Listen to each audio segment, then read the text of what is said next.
Welcome back, I'm Captain Xavier, and the time has come for Milestone 3. We're going to add the motor, we're going to make this thing full auto, we're going to put the barrels on. Hopefully, eventually, by the time this video goes live, I will have printed more chain, because right now I've got 22, which is going to be Bert. And then have the backpack. Sergeant Deplorable is here with me today. If this thing explodes, I will be blaming him. Whether he is responsible or not has no bearing on the reality of the situation. So, here we go. I've got the video.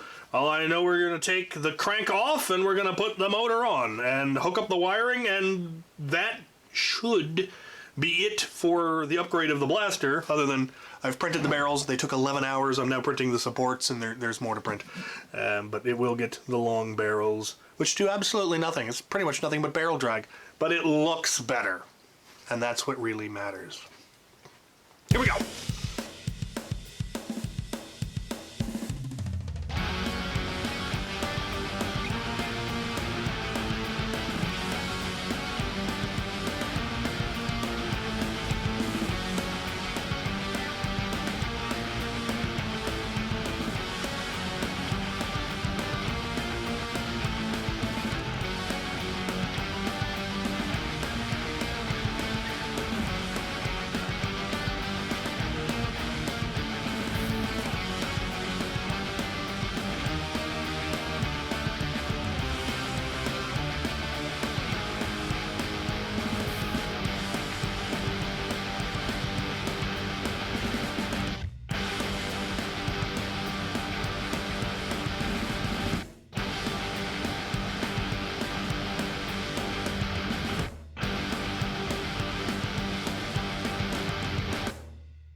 There it is, the completed Moab. We've got the long barrels, the motor has been attached. It is now fully automatic, fully automated, fully motorized. It is magnificent. I've got the feed chute going to the backpack. Now, this is a custom backpack. I opted not to go with the backpack from the kit. I instead made my own that I put into a rucksack. I built it using materials I had lying around, plus a few parts. Behave yourself. From a hardware store, it should have a slightly higher capacity. I don't know what the capacity is yet, but it should be a little higher than stock. We'll find out once I print enough shells and links. I am still printing shells and links. I'm not kidding. It really does take 25 hours to print enough shells and links for 2 seconds of fire. That's how long it takes to print 100 shells and links, and this thing will go through 100 rounds in 2 seconds at max rate of fire. You can, in fact, lower that. Let's take a look at that. But first, let's fire it a little bit. Not a lot, because I'm still printing shells and links, but I've got some loaded up. I know y'all want to see it go, Bert. I want to see it go, Bert. Let's see it go, Bert. Right. I have loaded about 30 rounds worth of chain on here. I have slung a laundry hamper off the bottom in order to catch the shells and links as they fall, so it doesn't make a mess. I have also turned it down from the maximum 3,000 rounds a minute to a mere 1,000 rounds a minute, so that 30 rounds will last more than a fraction of a second, and you might actually get to see it in action. So here we go. That was 30 rounds. It's amazing. All right, let's talk about it a little bit. Right, let's talk about Milestone 3. Now, this is Milestone 3 Part 1. Milestone 3 Part 2 will be pretty much nothing but firing footage. I just have to print a lot more shells and links. Endlessly printing shells and links. we're going to go over the basic changes, what changed from Milestone 2 to Milestone 3, and take a look at the controls for all of that, and then in the next video there will be much more firing. And I will have a final video where I talk about the whole project, and then how much fun it was to build, or how horrible it was, or my general thoughts on the project in general. So, obviously, what changed between Milestone 2 and Milestone 3? We've got the electronics box, we've got the motor, we've got the barrels. Now, the barrels are the simplest. They're purely cosmetic, and they are breakaway. They're just held on with magnets. There's good reason for that, which I'll go into in the overview. But we have the long barrels. It looks truly minigunny-ish, and it's awesome. The box with the electronics was added. Many of the electronics were added in earlier milestones. So the trigger switch and its wiring were added in Milestone 1, as well as the switch here for the carry handle. That came in with the D-linker. There's also a rotational sensor in the D-linker. That's how the ammo counter works. And that was all added, and all those wires were already in there. There just wasn't, the box wasn't necessarily there. I may have put the box on before, I don't remember now. And then obviously we added the motor and the planetary gears.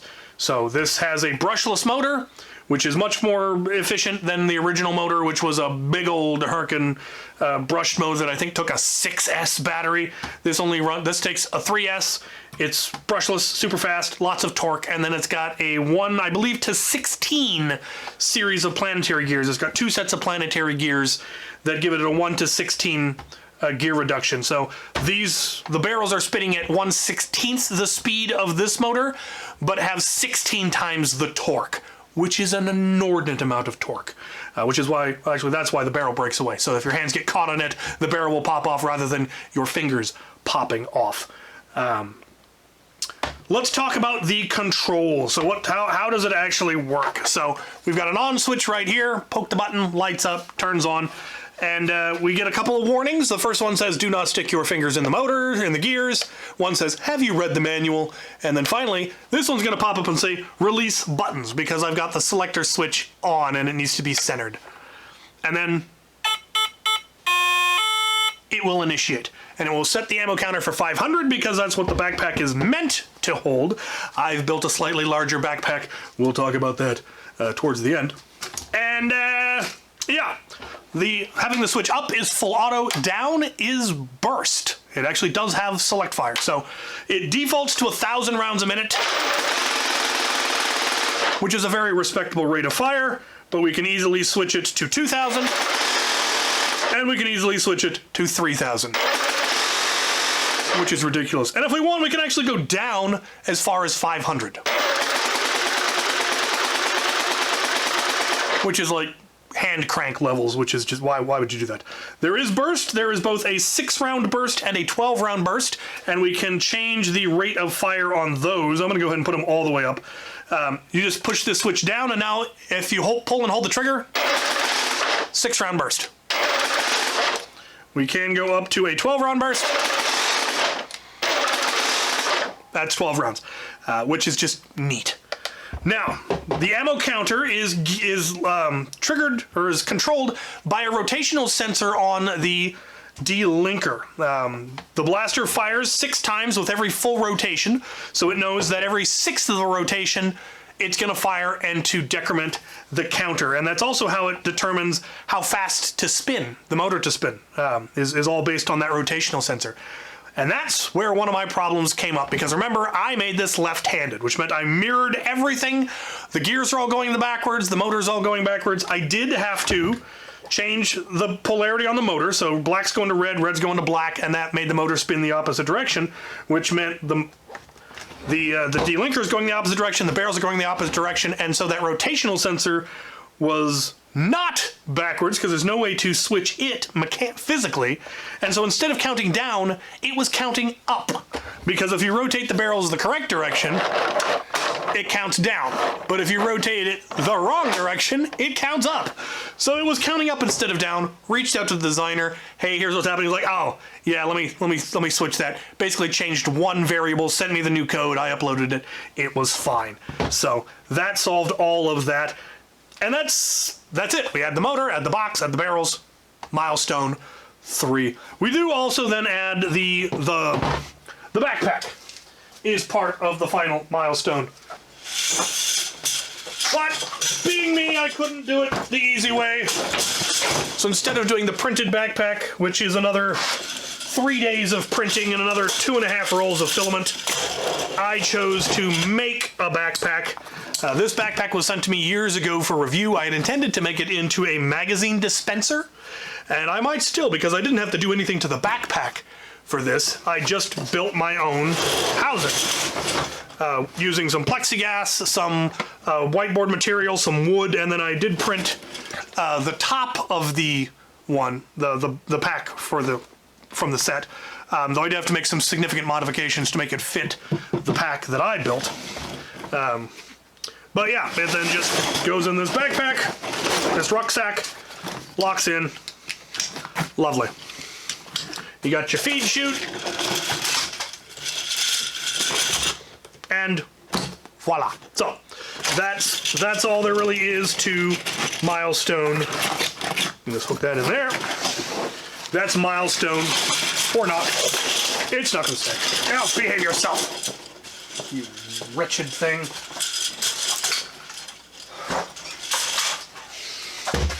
There you have it. More in part 2. We will be taking this to the range and doing some serious cruising. Hopefully it works out well. We'll find out. I just have a few more days of printing shells and links. Shells and links. Forever. Thank you for watching.